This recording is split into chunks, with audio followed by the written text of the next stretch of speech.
Last week today live. As you may be able to hear, I'm a little under the weather today. Been sick all week. Thankfully, it's not COVID related, but just still being very cautious. And that's rough because I can't really help my wife with our child right now, and just being able to hold him. Of course, I can hear him, but we're trying to do what's best. We want everybody in the house to remain healthy. So hopefully, I'm not dealing with this too much longer. I did go to the doctor. Not quite sure what it is, so I guess it's a good thing it's not something serious, but we'd love to say, oh yeah, you just have a canker sore or something. You're fine. I'm just going to wait a few minutes here, just to allow people to filter in. And if nobody filters in, again, I'm going to give them maybe 2 or 3 minutes, and we'll just jump into it.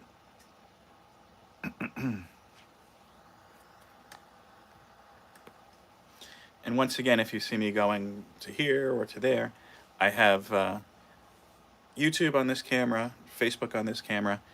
I am looking at a software where I could just put everything into one camera. I just haven't done it yet.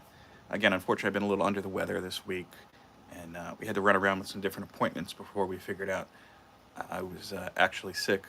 So, yeah, been kind of a busy week.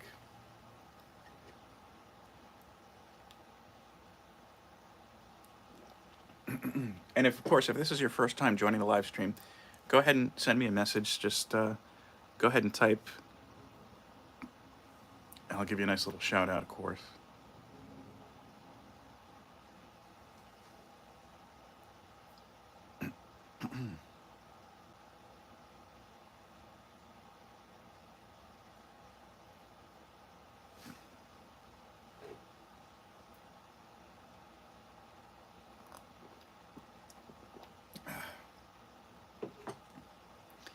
Just trying to keep everything clear for you. I don't know if this sounds annoying or not. And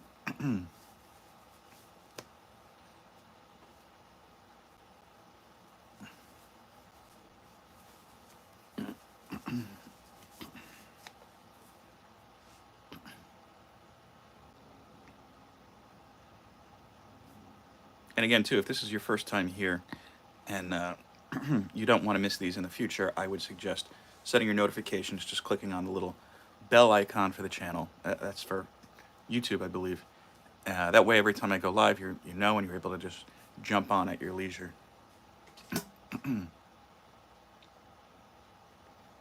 Okay, so let's go ahead and get started.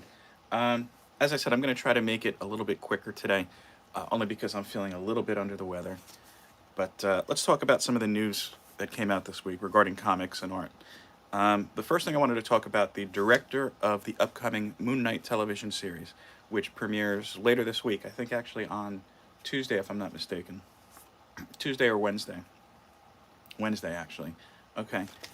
He's of Egyptian nationality. He's from Egypt. And he made a little bit of waves earlier this week when he called out the upcoming Black Adam project from DC, Wonder Woman 1984, and Hollywood in general for the depiction of Egypt in the past. And he said something to the effect it was like disrespect to his country. I didn't read the full article myself. I could definitely see that. With Black Adam, I'm willing to reserve a little bit of. I'll reserve my excuse me judgment until we actually do see the film, which I think is pushed back to next year at this point.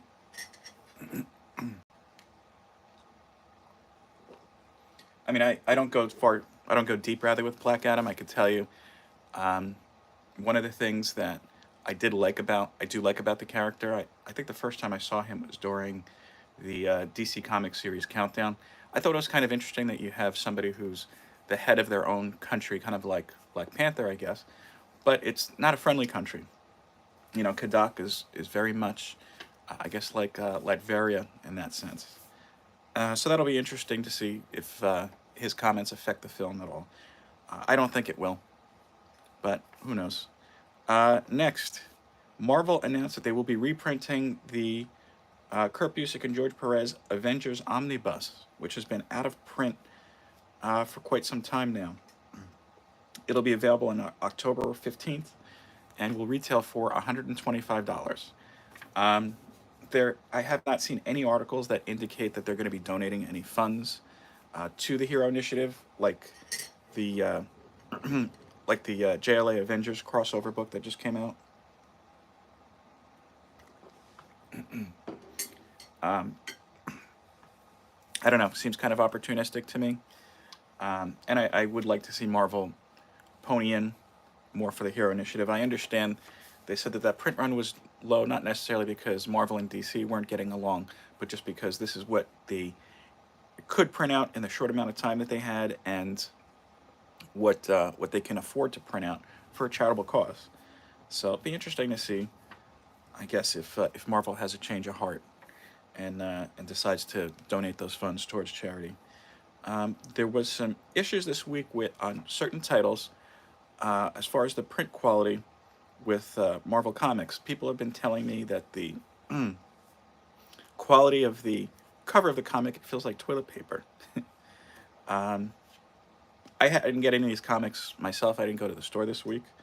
But Marvel did come out later and say, look, we use the interior paper, that paper quality, for the cover on certain titles this week. And that's for Iron Man number 18, Maestro World M number 2, Savage Spider-Man number 2, Shang-Chi number 10, and they already said next week they're doing the same thing with 2 comics, Miles Morales Spider-Man number 36 and Silk number 3.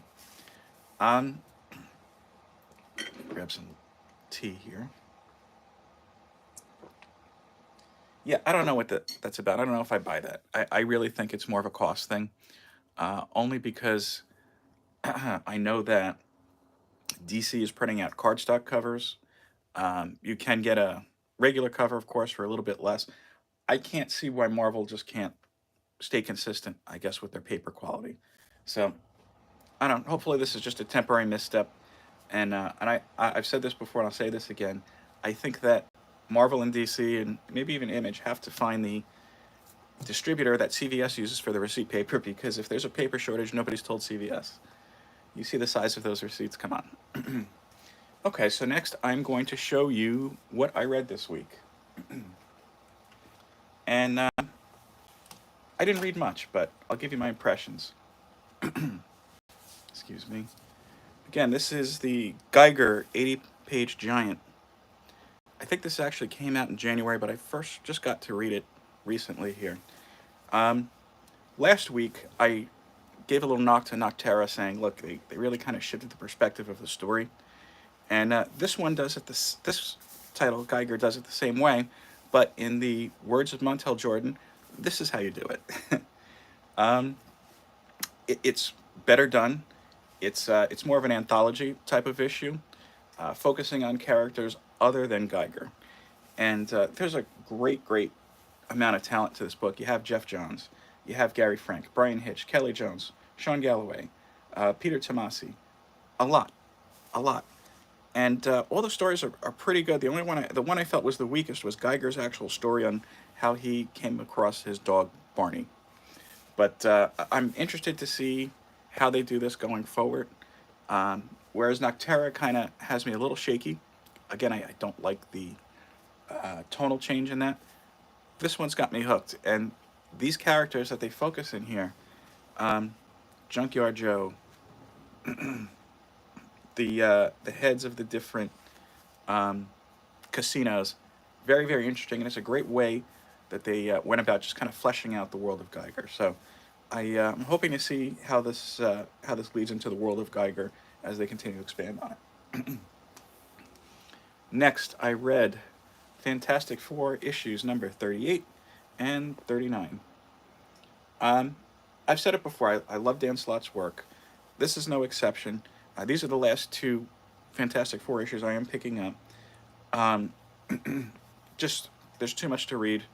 I'm not excited about the Reckoning War, whatever they have coming up, their next big crossover. I do prefer issue 38 to 39. I don't kind of like the heel turn that happens at the end, and I'm not going to tell you any details on that, just because I want you to read the book. But they went about it in a good way. it is an enjoyable read. I would definitely pick it up. And you've got Terry Dodson art on both covers. Next was Elektra Black, White, and Red. This is an anthology series. There's been several characters Marvel's been doing for Black, White, and Red. Um, it's an okay pick. Look, if you just want to read a short story that nothing much is really going to go on, it's fine. It's serviceable. I would, to be honest with you, if I knew how this issue was, I would probably have waited for it to come out online. I'll say this. Some of the stories I find a little bit confusing, but the styles I think are great, especially if you go to, let's see, who's this? It's the second story. I'm looking for the title or the artist or the writer just to give you something to go by. It's the other thing too. They don't. I understand that they're only telling a story in a few pages, so they put all the information at the beginning. Not the Devil. Oh, this is why, of course, by Bill Sienkiewicz on the art, and I guess story by Leonardo Romero. I'm not familiar with him, but love the style in that. Very poppy. Okay, and Batman number 119. This is the last Batman book I'm picking up. I wouldn't have actually picked it up, but again, this is from that file of books that was paid for already. It was okay. I'm not a huge fan of the writer in here, Josh Williamson. Excuse me, just left me a little bland, to be honest with you. I was a little shocked that he's actually off the title already, and Zeb Wells will be picking it up in just a couple issues. Feels like a little bit of a stifled run, in my opinion. Again, that wasn't much of a read. I did catch up on Saga volumes 6 and 7. Not catch up, I reread, I should say. 6 and 7. Saga's a book I've talked about immensely during some of the recorded feeds. Especially last week, I had done a video on fatherhood in comics. And yeah, just a great series. This is one of those installments that just will give you a gut punch and will rip your heart out and put it back together before the end of the story. I am probably going to read 8 and 9 earlier this week. I don't think I'm going to the store until maybe Thursday, so we'll see if I have some time. I didn't go to the store and I didn't get anything shipped to me this week, but I did get, just yesterday, my second Swelter Supply Box from Reggie Collects. And I was about to open it and I figured, why don't we just save it for the live feed? So, you're in for a treat. I'll do an unboxing for the second week in a row here.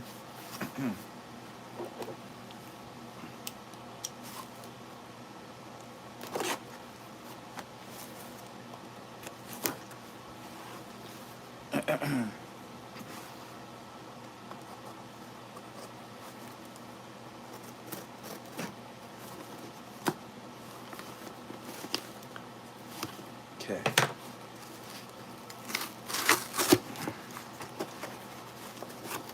All right.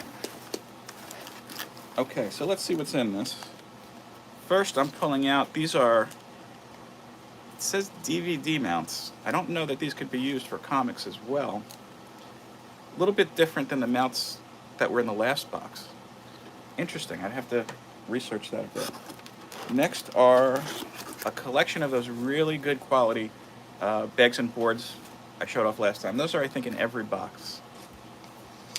And if you're unfamiliar with this, the Swelter Supply Box is something you purchase from Reggie Collects.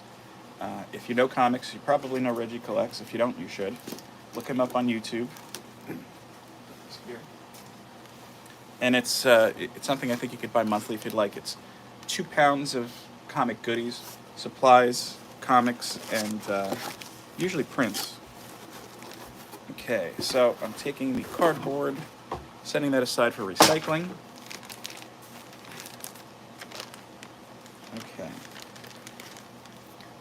Okay, these are, I don't know what these are. It looks like, it says Stick It. 50 adhesive tabs. I don't know. I'm going to have to research it to see exactly what that is. Okay.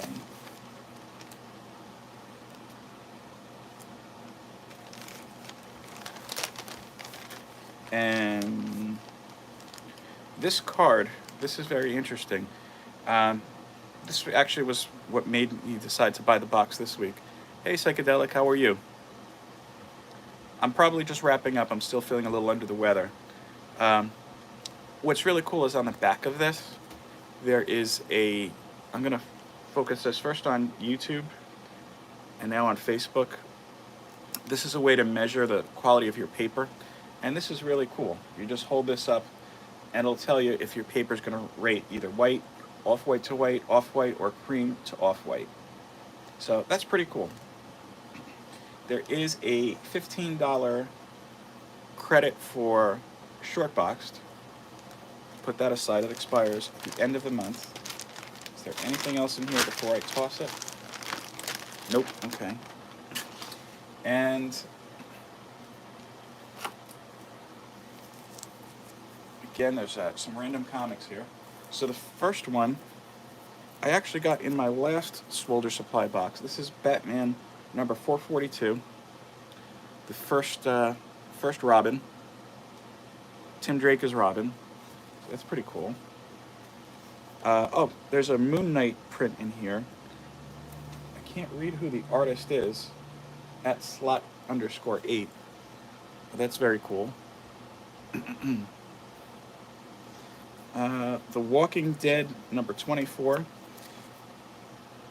I'm actually one of the few people who's not a fan of The Walking Dead. But that's still cool. I'm going to see if anybody wants that or how to comic shops raised. I'm not sure. Oh, it's a deluxe edition. Maybe that's why. Okay, and then I have Batman Legends of the Dark Knight number 5. This is, I don't know if I have this issue, but I remember when I first started collecting comics, way back when I was a kid, this was one of the series I was collecting. I do remember the Shaman storyline somewhat. I don't know if I have the full thing. I'd have to check that out. And the last one, I know that this is an independent series that Reggie was talking a little bit about, Red Wraith. And I was hoping I got one of these, and I'm very happy that I did. I don't know much about the story. The image itself on the cover looks very, very cool. Kind of reminds me of something you'd see from Greg Capullo, from Spawn and Noctera. Does he do Noctera? I think so. No, he doesn't. My mistake. Again, give me a break. I'm not feeling well. But yeah, I was really excited to see this here, and I'm definitely checking that out. Okay, so that's my live feed for today. Again, I was kind of cutting it short. I'm still really not feeling well. But whether you're on Facebook or YouTube, thanks for checking this out. Next week, I'm not quite sure if I'm doing the live feed at the normal time or if my LCS Fat Moose will allow me to do the live feed from there. They're going to be having their 40th anniversary party next Saturday, April 2nd. And if you're in the New York, New Jersey area, I highly suggest that you check it out. They're going to have special guests, as far like I know off the top of my head. Tom Rainey will be there. Anthony Desiato, the director behind My Comic Shop Country and the podcast Digging for Kryptonite. And you'll get to see me at some point. Hopefully I'm well enough by then. I'm really hoping I kick this within the next couple of days or so.